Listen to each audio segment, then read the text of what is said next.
ગુજરાત વિધાનસભા સત્ર પૂર્ણ થયા પછી એપ્રિલના પહેલા અઠવાડિયામાં રાજ્ય સરકારના મંત્રીમંડળના વિસ્તરણની વાતોએ જોર પકડ્યું છે, જ્યારે અધિકૃત સૂત્રો દ્વારા પણ આ વાત પર મોહર મારવામાં આવી છે.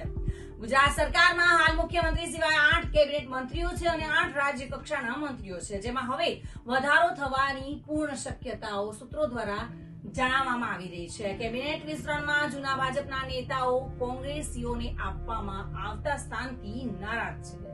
છતાં હાઈકમાન્ડના આદેશ અને પૂર્વ કોંગ્રેસીઓને આપવામાં આવેલા વચન મુજબ ભાજપ તેમનો સમાવેશ મંત્રીમંડળમાં કરશે. પરંતુ આ મંત્રીમંડળ વિસ્તરણમાં હાલના મંત્રીમંડળમાં બેઠેલા 4 પૂર્વ કોંગ્રેસી મંત્રીઓમાંથી 2નું પત્તું કાપીને ડોક્ટર સી.જે. ચાવડા અને અર્જુન મોઢવાડિયાનો મંત્રીમંડળમાં સમાવેશ કરવામાં આવશે. કેન્દ્રીય ગુપ્ત સૂત્રોના જણાવ્યા અનુસાર આ મંત્રીમંડળ વિસ્તરણ મુદ્દે ભાવિ મંત્રીઓએ અણસાર પણ આપી દેવામાં આવ્યા છે. આ ઉપરાંત ભારતીય જનતા પાર્ટી પ્રદેશ પ્રમુખ તરીકેના નામમાં હાઈકમાન્ડમાં ગૂંચવણ અને મૂંઝવણ ઊભી થઈ છે, જેમાં હજી સુધી ફાઇનલ નિર્ણય લેવામાં આવ્યો નથી.